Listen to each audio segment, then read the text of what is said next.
صحیح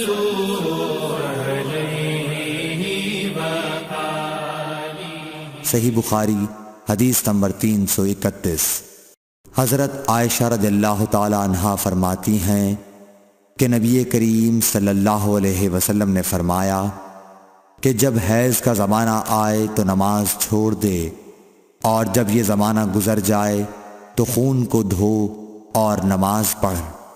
صحیح بخاری حدیث نمبر 332۔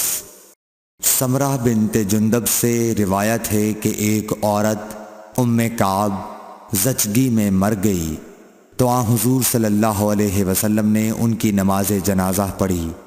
اس وقت آپ ان کے جسم کے وسط میں کھڑے ہوئے۔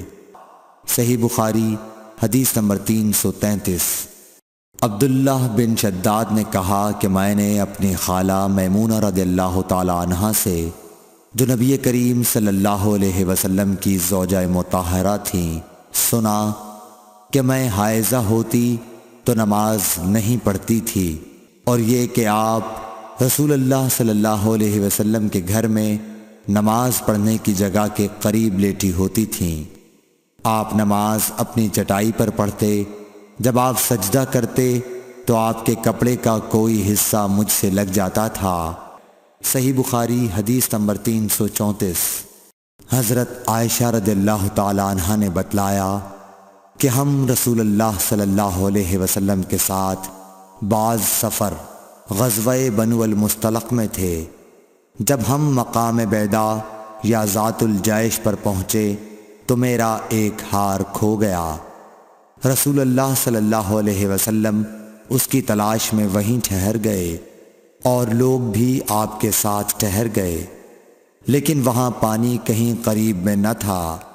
لوگ حضرت ابو بکر صدیق رضی اللہ تعالیٰ عنہ کے پاس آئے اور کہا، حضرت عائشہ رضی اللہ تعالیٰ عنہ نے کیا کام کیا کہ رسول اللہ صلی اللہ علیہ وسلم اور تمام لوگوں کو ٹھہرا دیا ہے، اور پانی بھی کہیں قریب میں نہیں ہے، اور نہ لوگوں ہی کے ساتھ ہے۔ پھر ابو بکر صدیق رضی اللہ تعالیٰ عنہ تشریف لائے۔ رسول اللہ صلی اللہ علیہ وسلم اپنا سر مبارک میری ران پر رکھے ہوئے سو رہے تھے۔ فرمانے لگے کہ تم نے رسول اللہ صلی اللہ علیہ وسلم اور تمام لوگوں کو روک لیا، حالانکہ قریب میں کہیں پانی بھی نہیں ہے اور نہ لوگوں کے پاس ہے۔ حضرت عائشہ رضی اللہ تعالیٰ عنہ کہتی ہیں کہ والد ماجد رضی اللہ تعالیٰ عنہ مجھ پر خفا ہوئے، اور اللہ نے جو چاہا انہوں نے مجھے کہا، اور اپنے ہاتھ سے میری کوکھ میں کچوکے لگائے۔ رسول اللہ صلی اللہ علیہ وسلم کا سر مبارک میری ران پر تھا، اس وجہ سے میں حرکت بھی نہیں کر سکتی تھی۔ رسول اللہ صلی اللہ علیہ وسلم جب صبح کے وقت اٹھے تو پانی کا پتہ تک نہ تھا۔ پس اللہ تعالیٰ نے تیمم کی آیت اتاری اور لوگوں نے تیمم کیا۔ اس پر اسید بن حذیر رضی اللہ تعالیٰ عنہ نے کہا کہ اے آل ابی بکر، یہ تمہاری کوئی پہلی برکت نہیں ہے۔ عائشہ رضی اللہ تعالیٰ عنہ نے فرمایا، پھر ہم نے اس اونٹ کو ہٹایا جس پر میں سوار تھی تو ہار اسی کے نیچے مل گیا۔ صحیح بخاری حدیث نمبر 335۔ جابر بن عبداللہ نے خبر دی کہ نبی صلی اللہ علیہ وسلم نے فرمایا، مجھے 5 چیزیں ایسی دی گئی ہیں جو مجھ سے پہلے کسی کو نہیں دی گئی تھیں۔ 1 مہینے کی مسافت سے رعب کے ذریعے میری مدد کی گئی ہے، اور تمام زمین میرے لیے سجدہ گاہ اور پاکی کے لائق بنائی گئی۔ پس میری امت کا جو انسان نماز کے وقت کو جہاں بھی پالے اسے وہاں ہی نماز ادا کر لینی چاہیے، اور میرے لیے غنیمت کا مال حلال کیا گیا ہے، مجھ سے پہلے یہ کسی کے لیے بھی حلال نہ تھا، اور مجھے شفاعت عطا کی گئی، اور تمام انبیاء اپنی اپنی قوم کے لیے مبعوث ہوتے تھے، لیکن میں تمام انسانوں کے لیے عام طور پر نبی بنا کر بھیجا گیا ہوں۔ صحیح بخاری حدیث نمبر 336۔ حشام بن عروہ نے اپنے والد سے روایت کیا وہ حضرت عائشہ رضی اللہ تعالی عنہا سے کہ انہوں نے حضرت اسما سے ہار مانگ کر پہن لیا تھا، وہ گم ہو گیا۔ رسول اللہ صلی اللہ علیہ وسلم نے ایک آدمی کو اس کی تلاش کے لیے بھیجا، جسے وہ مل گیا۔ پھر نماز کا وقت آ پہنچا اور لوگوں کے پاس جو ہار کی تلاش میں گئے تھے پانی نہیں تھا۔ لوگوں نے نماز پڑھ لی اور رسول اللہ صلی اللہ علیہ وسلم سے اس کے متعلق شکایت کی۔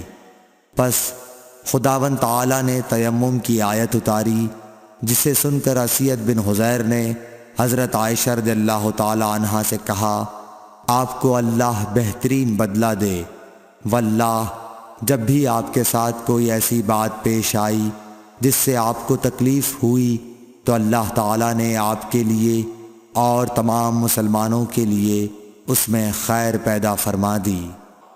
صحیح بخاری حدیث نمبر 337۔ ابن عباس رضی اللہ تعالیٰ عنہ کے غلام عمیر بن عبداللہ نے کہا کہ میں اور عبداللہ بن یسار، جو کہ حضرت میمونہ رضی اللہ تعالی عنہا زوجہ نبی کریم صلی اللہ علیہ وسلم کے غلام تھے، ابو جہیم بن حارث بن سما انصاری صحابی کے پاس آئے۔ انہوں نے بیان کیا کہ نبی کریم صلی اللہ علیہ وسلم بار جمل کی طرف سے تشریف لا رہے تھے۔ راستے میں ایک شخص نے آپ کو سلام کیا، یعنی خود اسی ابو جہیم نے، لیکن آپ نے جواب نہیں دیا۔ پھر آپ دیوار کے قریب آئے اور اپنے چہرے اور ہاتھوں کا مسح کیا، پھر ان کے سلام کا جواب دیا۔ صحیح بخاری حدیث نمبر 338۔ ایک شخص عمر بن خطاب کے پاس آیا اور عرض کی کہ مجھے غسل کی حاجت ہو گئی اور پانی نہیں ملا، تو میں اب کیا کروں؟ اس پر عمار بن یاسر رضی اللہ تعالیٰ عنہ نے حضرت عمر بن خطاب رضی اللہ تعالیٰ عنہ سے کہا، کیا آپ کو یاد نہیں جب میں اور آپ سفر میں تھے ہم دونوں جنبی ہو گئے؟ آپ نے تو نماز نہیں پڑھی، لیکن میں نے زمین پر لوٹ پوٹ لیا اور نماز پڑھ لی۔ پھر میں نے نبی کریم صلی اللہ علیہ وسلم سے اس کا ذکر کیا تو آپ نے فرمایا کہ تجھے بس اتنا ہی کافی تھا، اور آپ نے اپنے دونوں ہاتھ زمین پر مارے، پھر انہیں پھونکا اور دونوں سے چہرے اور پہنچوں کا مسح کیا۔ صحیح بخاری حدیث نمبر 339۔ عمار بن یاسر نے یہ واقعہ بیان کیا جو پہلے گزر چکا، اور شعبہ نے اپنے ہاتھوں کو زمین پر مارا، پھر انہیں اپنے منہ کے قریب کر لیا اور پھونکا، پھر ان سے اپنے چہرے اور پہنچوں کا مسح کیا۔ اور نضر بن شمیل نے بیان کیا کہ مجھے شعبہ نے خبر دی حکم سے کہ میں نے زر بن عبداللہ سے سنا، وہ سعید بن عبد الرحمن بن ابزہ کے حوالے سے حدیث روایت کرتے تھے۔ حکم نے کہا کہ میں نے یہ حدیث ابن عبد الرحمن بن ابزہ سے سنی، وہ اپنے والد کے حوالے سے بیان کرتے تھے کہ عمار نے کہا جو پہلے مذکور ہوا۔ صحیح بخاری حدیث نمبر 340۔ ابن عبد الرحمن بن ابزہ سے روایت ہے، وہ اپنے والد سے کہ وہ حضرت عمر رضی اللہ تعالیٰ عنہ کی خدمت میں حاضر تھے، اور حضرت عمار رضی اللہ تعالیٰ عنہ نے ان سے کہا کہ ہم ایک لشکر میں گئے ہوئے تھے، پس ہم دونوں جنبی ہو گئے، اور اس میں ہے کہ بجائے نفخہ فیہما کے انہوں نے تفل فیہما کہا۔ Thanks for watching. Don't forget to like, comment, share and subscribe to